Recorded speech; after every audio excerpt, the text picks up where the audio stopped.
તો હવે ગુલાબસિંહ રાજપૂતે તૈયારી કરી દીધી છે. ડીજેને ફોન કરવાના શરૂ થઈ ચૂક્યા છે વાવમાં, અને અત્યાર સુધીના જે રુઝાન, અત્યાર સુધીની જે ગણતરી સામે આવી છે એ આમ ચોંકાવનારી છે ને આમ નથી પણ. 8 રાઉન્ડ પૂર્ણ થઈ ગયા છે. 8 રાઉન્ડના અંતે ગુલાબસિંહ રાજપૂતની જીત લગભગ 12,000 આસપાસની છે. હવે આપ સમજો કે 12,000ની લીડ 8 રાઉન્ડમાં. 23 રાઉન્ડ બાકી છે. વાવની ગણતરી ચાલી રહી છે, વાવના મત વિસ્તારની અને સુઈગામના મત વિસ્તારની. જો પહેલી વાત એ સમજો કે શરૂઆતના 5 રાઉન્ડમાં ગુલાબસિંહની લીડ માત્ર 2-2,500 આસપાસની હતી, ત્યારે એ વાત સ્પષ્ટ હતી કે જ્યાંથી ગુલાબસિંહને લીડ મળવાની અપેક્ષા છે ત્યાંથી ગુલાબસિંહને લીડ મળી રહી નથી. પરંતુ જેવું સુઈગામની ગણતરી શરૂ થઈ, 6થા રાઉન્ડની શરૂઆત થઈ અને ભાઈ ગુલાબસિંહની ગાડી જે ઉપડી છે એ હવે અટકશે કે નહીં એ હવે થોડા સમયમાં ચિત્ર સ્પષ્ટ થઈ જશે. હવે આપ સમજો કે અત્યાર સુધીની જે નગરપાલિકાઓની ગણતરીઓ થઈ છે એમાંથી ગુલાબસિંહને લીડ મળી રહી છે અત્યાર સુધીમાં. પહેલા 2,000ની લીડ, 2,500ની લીડ, 3, 4 અને પછી અચાનક 7,000 ને હવે 12,000 ઉપરની લીડ છે. આ 12,000 ઉપરની લીડ કવર કરવા માટે માવજીબા અને સ્વરૂપજીને આંખે પાણી આવી જશે, એમાં કોઈ બેમત નથી. પરંતુ એક વસ્તુ યાદ રાખો, હજી 23 રાઉન્ડની ગણતરી છે. 8 રાઉન્ડ પૂર્ણ થયા છે. 8 રાઉન્ડની ગણતરીમાં ગુલાબસિંહને 12,000થી વધુની લીડ મળી રહી છે. હવે વાવ, સુઈગામ અને ભાભર આ ત્રણને થોડું ડિવાઈડ કરીએ તો આપ એક વાત સમજો કે વાવ અને સુઈગામથી કોંગ્રેસને સારી લીડ મળવાની અપેક્ષા છે. એની પાછળનું કારણ આપને સમજાવું કે દલિત સમાજ, રાજપૂત સમાજ અને ચૌધરી સમાજના જે મત છે એ વાવમાં વધારે છે. સુઈગામમાં ઠાકોર સમાજની સાથોસાથ ચૌધરી સમાજના મત છે. હવે માવજીબા ચૌધરી સમાજના મત લઈ જશે એવી વાતો તો આપણે જ્યારથી ટિકિટ મળી ત્યારથી કરી રહ્યા છીએ, અને માવજીબાના એ વોટ ઉપરથી પણ ખબર પડે છે કે ધીરે ધીરે વોટની સંખ્યા એની વધી રહી છે. પરંતુ ઇતર સમાજના વોટ જે ઓછા મત હતા જે સમાજ પાસે, એ થોડા ઘણા મત પણ કોંગ્રેસ તરફ પડ્યા હોય એવું આ ચિત્રમાં લાગી રહ્યું છે.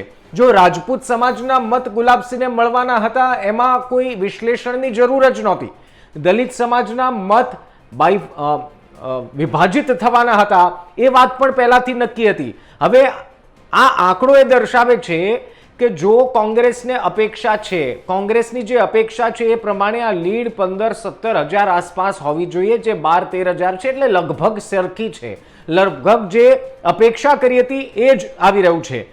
ચિંતાનો વિષય છે ભારતીય જનતા પાર્ટી માટે, કારણ કે આપ સમજો કે ભાભરમાંથી ભાજપને લીડ મળવાની છે એ ભાજપ ખુદ જાણે છે, ગુલાબસિંહ અને માવજીબા પણ જાણે છે. પરંતુ એ લીડ મળવાની સાથોસાથ હવે પરિસ્થિતિ એ છે, સમસ્યા એ છે કે તમારે લીડ મેળવવા માટે ગુલાબસિંહની લીડ પહેલા કાપવાની છે. હવે આ લીડ કાપવા માટે આપ સમજો કે 12,000ની જેની પાસે લીડ હોય એ આવા નાના વિધાનસભા વિસ્તારમાં જ્યાં લગભગ 70% મતદાન થયું છે એની લીડ કાપવી એ થોડી મુશ્કેલ થઈ જાય. પરંતુ 8 રાઉન્ડ હજી પણ એ કહેવું વહેલું છે કે જીતે છે કોણ. પરંતુ એક ચિત્ર, એક રુઝાન જે આપણે અનુમાન લગાવી શકીએ એ લાગી રહ્યું છે કે ગુલાબસિંહની ગાડી ગાંધીનગર તરફ રવાના થઈ રહી છે. હવે જોવાનું એ છે કે માવજીબા અને સ્વરૂપજી ઠાકોરે સેલ મારીને તો રાખ્યો છે ગાડીનો, પહેલો ગેર પણ પાડી દીધો છે, અને હવે આ પહેલા ગેરમાં કેટલી રેસ આપે છે બંને ઉમેદવાર ગુલાબસિંહને કાપવા માટે એ જોવાનું રહેશે. હવે ગુલાબસિંહને અત્યારના તો આનંદ હશે, પરંતુ જેમ જેમ સુઈગામના છેવાડાના ગામો અને જેમ જેમ ભાભરના ગામોની ગણતરી શરૂ થશે એમ શક્ય છે કે ગુલાબસિંહની આ લીડ છે એ કપાવાની છે. હવે જો ભાભર અને સુઈગામના છેવાડાના ગામોની ગણતરી શરૂ થતા પહેલા જો ગુલાબસિંહને એક મોટી લીડ મળી ગઈ તો એ લીડને કાપવા માટે માવજીબા અને સ્વરૂપજીએ લોઢાના ચણા ચાવવા પડશે, એ વાતમાં કોઈ બેમત નથી. હવે આમ જુઓ તો સુઈગામ અને ભાભરમાં અપેક્ષા જે ગત વિધાનસભાને સરખામણી કરીએ તો કોંગ્રેસને ત્યાં મત મળે છે. આ વખતે ભાભરમાં વોટિંગ ઓછું થયું છે. હવે ભાભરમાં વોટિંગ ઓછું થવાનો મતલબ કેટલાક પત્રકારો, વિશ્લેષકો એવું આંકે છે કે ભાજપને સંપૂર્ણ અહીંથી લીડ મળે છે. પરંતુ વાવ અને સુઈગામ જો સુઈગામ ગેમ ચેન્જર એટલા માટે છે કારણ કે 12-15 રાઉન્ડના અંત સુધીમાં જો ગુલાબસિંહને એક મોટી લીડ મળી ગઈ તો પછી ભાભરમાંથી એટલા વોટ ખેંચી લેવા એ થોડી મુશ્કેલ વાત ગણાય છે. અશક્ય નથી. આપ સમજો, આ ચૂંટણીના પરિણામ છે અને તમે મતપેટીમાં જે મત નાખ્યા છે એનું પરિણામ જે છે સ્પષ્ટ જ આવશે, પરંતુ અપેક્ષાઓ રાજકીય પક્ષોની અલગ અલગ હોઈ શકે. આપણે તો વાત કરી રહ્યા છીએ ગણતરીની કે જો ભાભરમાં ભારતીય જનતા પાર્ટી લીડ મેળવવામાં સફળ રહી અથવા તો વન સાઇડેડ રહ્યું ભાભરમાં, તો ગુલાબસિંહની તકલીફ વધી શકે છે. અત્યારના તો સ્થિતિ એ છે કે કોંગ્રેસે અબીલ ગુલાલના ઓર્ડર આપી દીધા છે કે ભાઈ 5 કિલો ગુલાલ જોઈએ, 5 કિલો અબીલ જોઈએ અને અમારે 10 કિલો જલેબી મંગાવવાની છે, 20 કિલો શેરો. આ બધી ચર્ચાઓ ચાલે છે. બધી વાતો કોંગ્રેસના કાર્યાલયમાં પ્લાનિંગ શરૂ થઈ ગયા છે. બીજી તરફ ભારતીય જનતા પાર્ટી રાહ જોઈને બેઠું છે. ડીજેને હોલ્ડ ઉપર રાખ્યા છે.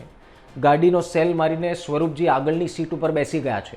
હવે જોવાનું એ છે કે આ ડ્રાઇવિંગ કરતાં કરતાં ગાંધીનગર વિધાનસભાના રસ્તે પહોંચે છે કોણ. જો ભાઈ ડીસાથી સીધો ચકચકાઈને રોડ ગાંધીનગર આવે છે, પરંતુ આ રોડ પર કોની ગાડી ફાસ્ટ ચાલે છે ને એ હજી કહેવું થોડું મુશ્કેલ છે. પરંતુ એક વાત નક્કી છે કે રસાકસી તો થવાની.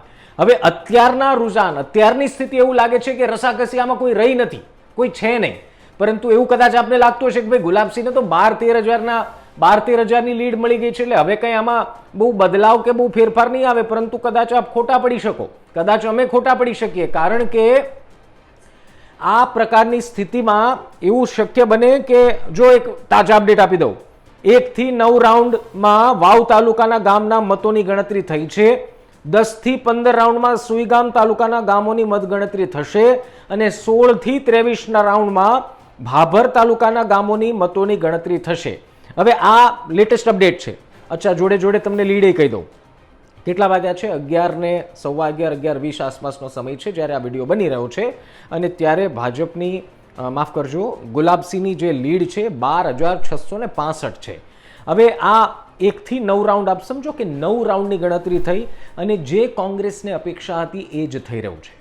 કોંગ્રેસની અપેક્ષા હતી કે વાવ તાલુકાની મતગણતરી થાય, એમાં જો આપણને 10,000 આસપાસની લીડ મળે અને સુઈગામમાંથી 40-50% મતો આપણા ફેવરમાં નીકળે તો એનો મતલબ એ થયો કે સુઈગામ એટલે કે 15 રાઉન્ડના અંત સુધીમાં કોંગ્રેસના ગુલાબસિંહની લીડ લગભગ 15,000 થી 18,000 હોય. હવે સમજો કે 15 રાઉન્ડમાં જો ગુલાબસિંહની લીડ હોય 16-17,000 કે 15,000, પછી બાકી કેટલા રહ્યા? 8 રાઉન્ડ. હવે આ બાકી 8 રાઉન્ડમાં તમારે 16,000ની લીડ કાપવાની અને પ્લસ તમારે લીડ મેળવવાની, ભારતીય જનતા પાર્ટી હોય કે માવજીબા હોય. તો એ કામ થોડું મુશ્કેલ લાગી રહ્યું છે. પરંતુ ચિત્ર સ્પષ્ટ ક્યારે થશે એ પણ આપણે કહી દઉં. 13 રાઉન્ડ પૂરા થશે ને ભાઈ, 23 રાઉન્ડ છે, 10 રાઉન્ડ બાકી રહેશે. 13 રાઉન્ડમાં જો વન સાઇડેડ લીડ ગુલાબસિંહની નીકળી ગઈ ને તો આપ સમજો કે ગુલાબસિંહનો વરઘોડો ગાંધીનગર પહોંચી જવાનો. ગુલાબસિંહ 5મા ગેરમાં ગાડી નાખીને સીધા ગાંધીનગર રવાના થઈ જશે. પરંતુ જો 13-14 રાઉન્ડ સુધીમાં રસાકસી રહી, 7-8 હજારનું ડિફરન્સ રહ્યું, તો 7-8 હજારનું એ અંતર એ મોટું અંતર નથી આવી ચૂંટણીઓમાં. 7-8 હજારનું અંતર કાપતા 2 રાઉન્ડ ક્લિયર થાય, કદાચ એ ચપટી વગાડતા લીડ કપાઈ જાય અને 200-500 હજારની લીડ કોકને મળી પણ જાય. એટલે અત્યારના ચિત્ર સ્પષ્ટ નથી, પરંતુ 9 રાઉન્ડ 8 રાઉન્ડ સુધીની મતગણતરી થઈ, એમાં એવું લાગી રહ્યું છે કે ગુલાબસિંહ આગળ છે અને ગુલાબસિંહનો વરઘોડો ગાંધીનગર જવા નીકળી ચૂક્યો છે. પરંતુ આપ સમજો, પાછળ માવજીબા આવે છે પોતાની ગાડી લઈ અને એની પાછળ આવી રહ્યા છે સ્વરૂપજી ઠાકોર સમાજના ઉમેદવાર છે ભાઈ, અને ઠાકોર સમાજના વોટ સૌથી વધુ છે અને ભાભર તાલુકામાં સૌથી વધુ વોટ ઠાકોર સમાજના છે. જો સમાજે નક્કી કર્યું હશે ને કે આપણા ઉમેદવારને જીતાડવાના અને કોંગ્રેસ તરફ મતદાન ન થયું હોય તો આપ સમજો કે ગુલાબસિંહ પાલનપુર પહોંચ્યા હશે ને તો ત્યાં બ્રેક મારી દેવી પડશે. મહેસાણા પહોંચ્યા હશે તો ત્યાંય બ્રેક વાગી જશે. એટલે એવું લાગે છે કે આ બધાની ગાડી મહેસાણા જે નટક છે 2 જણાની ગાડી અને બાકી એક વ્યક્તિની મહેસાણાથી 1.5 કલાકમાં સીધી ગાંધીનગર પહોંચી જશે. આપ સમજો છો ને હું શું કહું છું? તમારો શું વિચાર છે કમેન્ટમાં લખવાનું ભૂલતા નહીં. પળે પળના અપડેટ અમારા લાઈવ ટેબમાં બાજુમાં જાઓ, વિડીયો સેક્શનની બાજુમાં જ આપને શોર્ટ્સ અને ત્યારબાદ લાઈવ મળશે. લાઈવ ટેબમાં અમે લેટેસ્ટ અપડેટ આપી રહ્યા છે. વિશ્લેષણની સાથે સાથે એક મિનિટના અપડેટ કે ભાઈ 11મા રાઉન્ડ અડધો પહોંચ્યો તો એમાં કોણ આગળ છે, એટલે લાઈવમાં જે પહેલું થંબ આપને દેખાય છે એને ક્લિક કરો અને લાઈવ જોવાનું શરૂ કરી દો. એમાં અપડેટ છે, એમાં માહિતી છે. વિડીયો ગમ્યો હોય તો શેર કરજો અને લાઈક કરજો. ફરી કોઈ વિશ્લેષણ સાથે કેટલાક રાઉન્ડ પછી મળીએ છીએ. નમસ્કાર.